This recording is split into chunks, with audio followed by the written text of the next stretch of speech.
Today we will start from the remark given on page number 10.9 of book Linear Algebra, chapter number 10, Inner Product Space. This remark is: the above inequality will become an inequality if and only if u and v are linearly independent. This is very important remark based on last theorem, Cauchy-Schwarz inequality, which was proved in last lecture. Cauchy's inequality says that if V is an inner product space, then inner product of UV modulus is less than or equal to norm of U into norm of V. Now, in this remark, we will prove that this will become equality, not inequality. This will become an equality if and only if U and V are linearly independent. So first we suppose that this becomes equality. उन्होंने यही कहा ना कि above inequality will become an inequality, कि इन equality की जगह हम equality तब प्रूव कर सकते हैं अगर यू और वी इंडिपेंडेंट है, और अगर यू और वी डिपेंडेंट है तो इन इक्वालिटी में चेंज हो जाएगी. तो इसके बीच में हमें इफ एंड ओनली प्रूव करना है. सबसे पहले हमने जो लास्ट इनइक्वालिटी कॉशी-श्वार्ट्ज इनइक्वालिटी थी उसको हमने इक्वालिटी में लिख दिया है कि यू और वी का इनर प्रोडक्ट का मॉड जो होगा वो किसके इक्वल है, norm of u into norm of v के. हमें प्रूव क्या करना है, यू और वी लीनियरली डिपेंडेंट है. तो सबसे पहले हम लेते हैं, अगर यू हम जीरो वैक्टर ले लें, अगर यू जीरो लेंगे तो ये टर्म जीरो के साथ इनर प्रोडक्ट होगा, वो भी जीरो बन जाएगा. जीरो का नॉर्म लेंगे वो भी जीरो बन जाएगा. तो लेफ्ट साइड राइट साइड की इक्वल तो आ ही रही है. तो यू को हम इस तरह से लिख सकते हैं, u is equal to zero times we.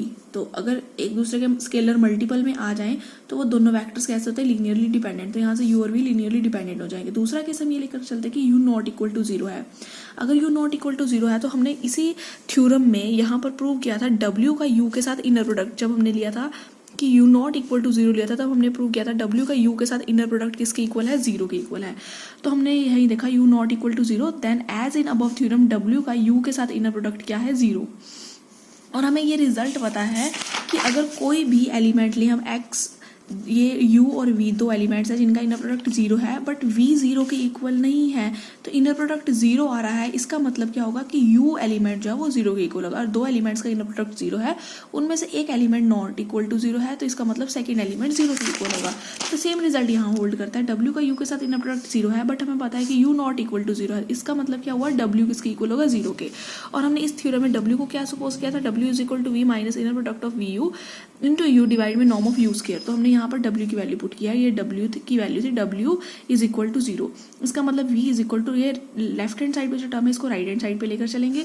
ये हमारा एक स्केलर है, तो वी स्केलर मल्टीपल किसका बन गया है, यू का. वी और यू एक दूसरे के स्केलर मल्टीपल बन गए हैं. इसका मतलब यू और वी लीनियरली डिपेंडेंट है. कन्वर्स, अब एक दूसरे के ये लीनियरली डिपेंडेंट लेकर के चलेंगे और प्रूव करके दिखाएंगे कि ये इक्वालिटी आनी चाहिए. तो हमने क्या लिया, यू और वी एक दूसरे के लीनियरली डिपेंडेंट है, मीन एक दूसरे के वो स्केलर मल्टीपल है. U is equal to A time v, where a is any element of field means a is any scalar. अब हम लेफ्ट हैंड साइड को अलग से सॉल्व करेंगे, राइट हैंड साइड को अलग से सॉल्व करेंगे और प्रूव करके दिखाएंगे कि इक्वालिटी आएगी. तो inner product of u v, उसका हमने मॉड्यूलस लिया है. यू की वैल्यू पुट की, u is equal to a v, और हमें ये इनर प्रोडक्ट का फॉर्मूला पता है. इनर प्रोडक्ट की प्रॉपर्टी होती है A U comma V is equal to A बाहर आ जाता है और एलिमेंट्स अंदर इनर प्रोडक्ट में रह जाते हैं. उसके बाद ये ए जो है वो भी मॉड में बाहर आ जाएगा. क्या रह जाएगा, सिर्फ inner product of v comma v का मॉडुलस. और inner product v comma v जो है वो किसके इक्वल होता है, नॉर्म ऑफ वी स्क्वायर के. तो ये मॉड एज इट इज रह जाएगा, ये बन जाएगा नॉर्म ऑफ वी स्क्वायर. और राइट हैंड साइड को सॉल्व करते हैं. राइट हैंड साइड का मतलब norm of u into norm of v को सॉल्व करते हैं. नॉर्म ऑफ यू की वैल्यू क्या थी, ए वी. ए मॉडुलस में से बाहर निकलेगा. ये हमने पिछले एक थ्योरम की थी जिसमें हमने प्रूव करके दिखाया था norm of a u is equal to modulus of a into norm of u. तो सेम हमने वो प्रॉपर्टी लगाई है, norm of a v is equal to mod of a into norm of v. Norm of a into norm of v, norm of v square बन गया. तो देखो left hand side right hand side दोनों ही terms equal आ गई हैं, यानी equality hold कर गई है.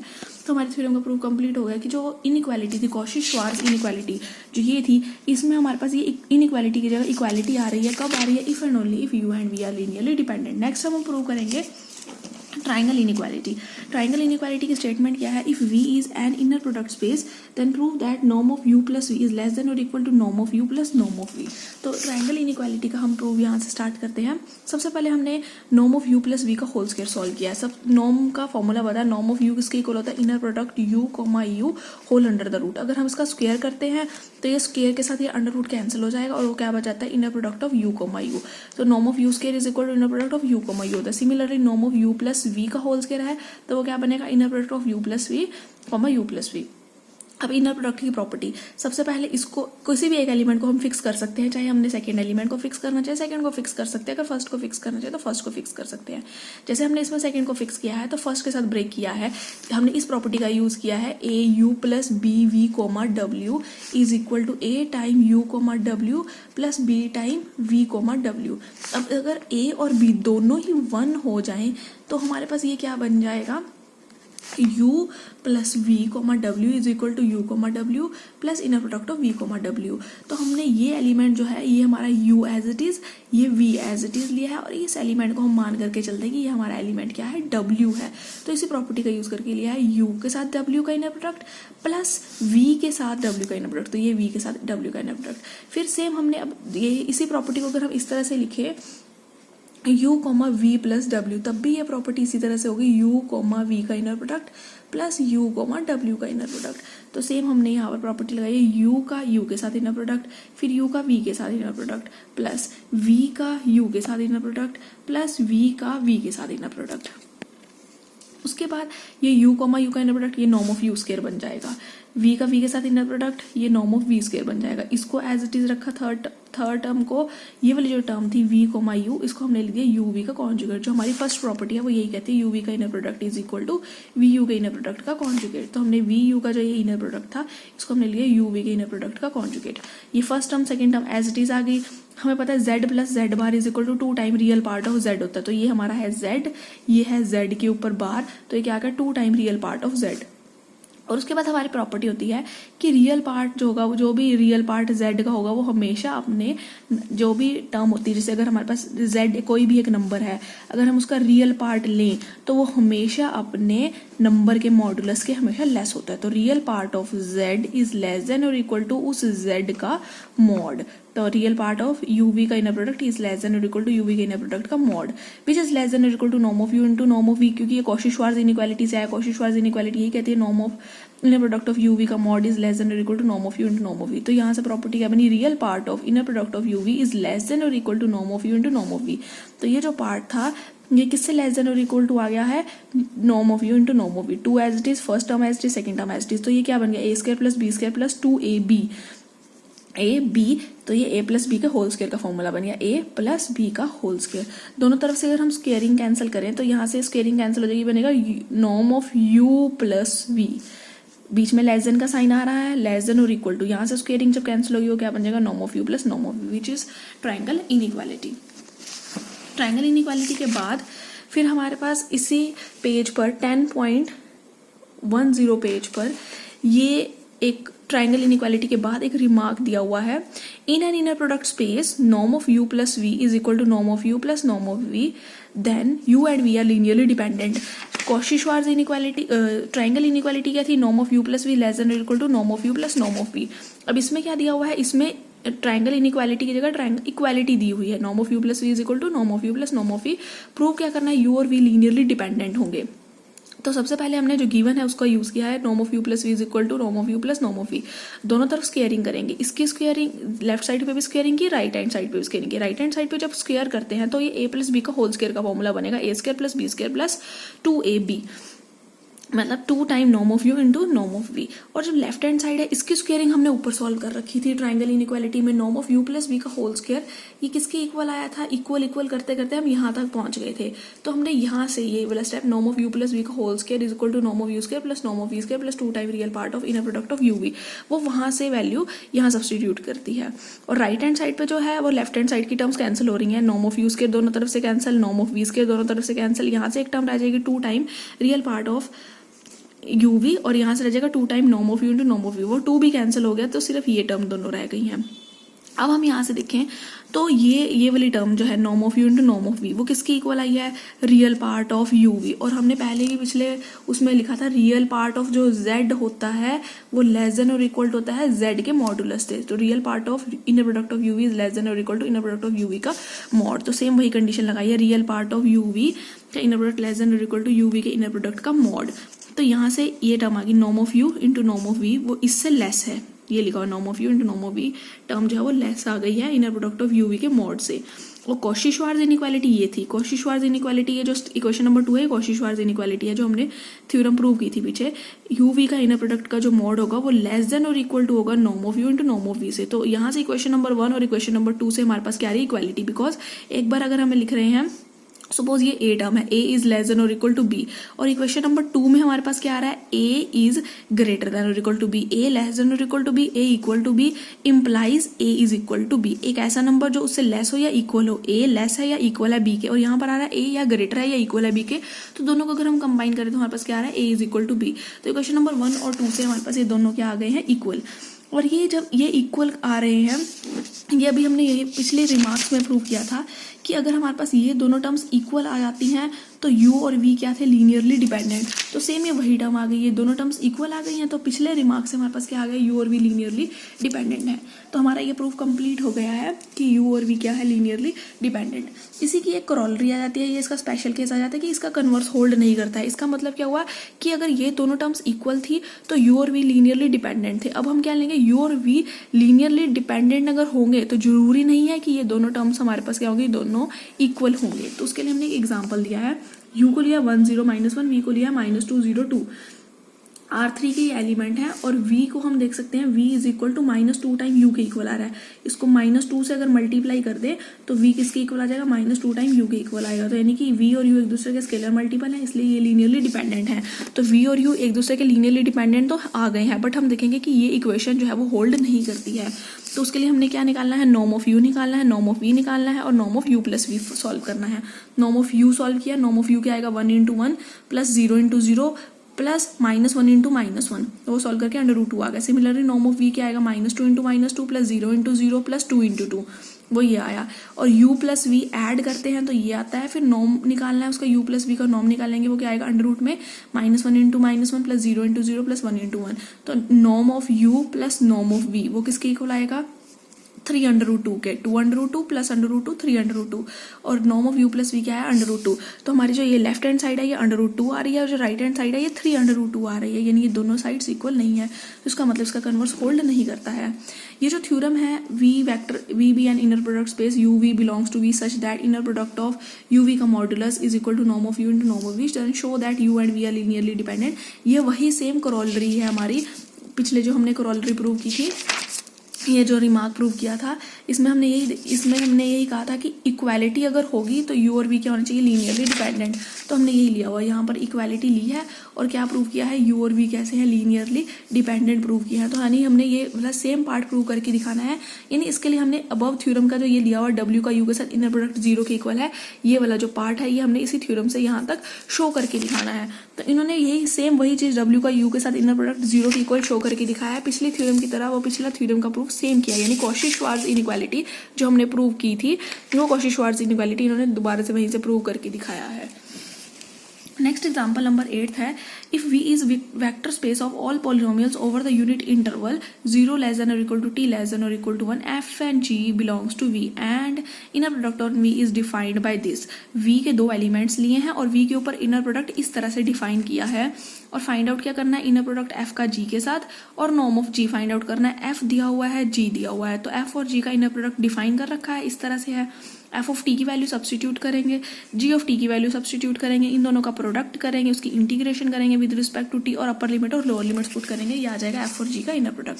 सेकंड पार्ट हमें सॉल्व करना है नॉर्म ऑफ जी। तो हमने नॉर्म ऑफ जी का होल स्क्वायर सॉल्व किया। नॉर्म ऑफ जी का होल स्क्वायर किसके इक्वल होगा, inner product of G comma G. G comma G का इनर प्रोडक्ट जब हम करेंगे तो क्या बनेगा, 0 to 1 G T into G T D T, यानी जी टी का होल स्क्वायर कर देना है। तो जी टी भी स्टेटमेंट में दिया हुआ, जी टी का होल स्क्वायर करेंगे मीन्स t -1 का होल स्क्वायर, इसकी इंटीग्रेशन करेंगे with respect to t, lower limit और अपर लिमिट पुट करेंगे। और क्योंकि हमने नॉर्म ऑफ जी निकालना था तो दोनों तरफ हमें अंडर रूट लेना होगा। जब अंडर रूट लेंगे स्क्वेयरिंग कैंसिल हो जाएगी, यहाँ पर अंडर रूट लेकर के आ जाएगा 1/√3। नेक्स्ट एग्जाम्पल नंबर 9 है, x और y दो वेक्टर्स दिए हुए हैं इनर प्रोडक्ट स्पेस v के, शो करना है x is equal to y if and only if inner product of x z is equal to inner product of y z for all z belongs to v। तो इसका अब हम proof start करेंगे। सबसे पहले हमने क्या लेना है, एक बार हम ये सपोज करके चलेंगे कि x किसके इक्वल है, y के, और हम ये प्रूव करके दिखाएंगे कि इनर प्रोडक्ट x z का किसके इक्वल है, inner product of y z के। यानी इसको शो करने के लिए हमें प्रूव करके दिखाना है इन दोनों का जो डिफरेंस होगा वो किसके इक्वल होगा, 0 के। तो हमने ये लेफ्ट हैंड साइड से सॉल्व करना शुरू किया है। x z minus y z का इनर प्रोडक्ट वो किसके इक्वल आएगा, क्योंकि हमें प्रॉपर्टी पता है u plus V comma W किसके इक्वल होता है, u comma W plus V comma W. In case अगर हम यहाँ पर माइनस कर देते हैं तो ये बीच में माइनस का साइन आ जाएगा, तो ये बन जाएगा u comma W minus v comma W. तो इस प्रॉपर्टी को हम यानी इस तरह से भी लिख सकते हैं u माइनस वी कॉमा डब्ल्यू। सेम हमने यहाँ पर किया है, ये u, ये v और ये जो एलिमेंट है ये है w, तो इसको हमने क्या लिखा है, इसी प्रॉपर्टी का यूज कर दो, x minus y comma z. x किसके इक्वल है, y के दिया हुआ स्टेटमेंट में, तो x माइनस वाई किसके इक्वल होगा, 0 के, तो 0 कॉमा जेड किसके इक्वल आ गया, 0 के इक्वल आ गया, यानी ये टर्म इनका डिफरेंस 0 के इक्वल आ गया। इसका मतलब inner product of x z is equal to inner product of y z. Converse में हमारे पास ये पार्ट गिवन होगा और हम ये पार्ट प्रूव करके दिखाएंगे, that means x is equal to y हमें प्रूव करके दिखाना है। तो जो गिवन पार्ट है वहां से हमने लिया है, गिवन है x z is equal to inner product of y z, left पर लेके आएंगे तो minus inner product y z is equal to 0। फिर से उसी प्रॉपर्टी का यूज करेंगे कि यू डब्ल्यू का इनर प्रोडक्ट माइनस वी डब्ल्यू का इनर प्रोडक्ट किसके इक्वल होता है, यू माइनस वी कॉमा डब्ल्यू का इनर प्रोडक्ट के। तो यहाँ पर क्या आएगा, x minus y comma Z का इनर प्रोडक्ट किसके इक्वल आ गया, 0 के, फॉर ऑल जेड। और हमने ये एग्जाम्पल नंबर 4 जो आप बुक में एग्जाम्पल नंबर 4 दिया उसमें हमने एक प्रॉपर्टी प्रूव की थी कि अगर यू और वी का इनर प्रोडक्ट 0 के इक्वल हो for all v, that implies u किसके इक्वल होता है, 0 के। तो अगर हमारे पास सेम इसी प्रॉपर्टी का यूज करें, एक्स माइनस वाई को जेड के साथ इनर प्रोडक्ट 0 है के इक्वल है फॉर ऑल जेड, इसका मतलब एक्स माइनस वाई जो होगा वो किसके इक्वल होगा, 0 के, that means x is equal to Y.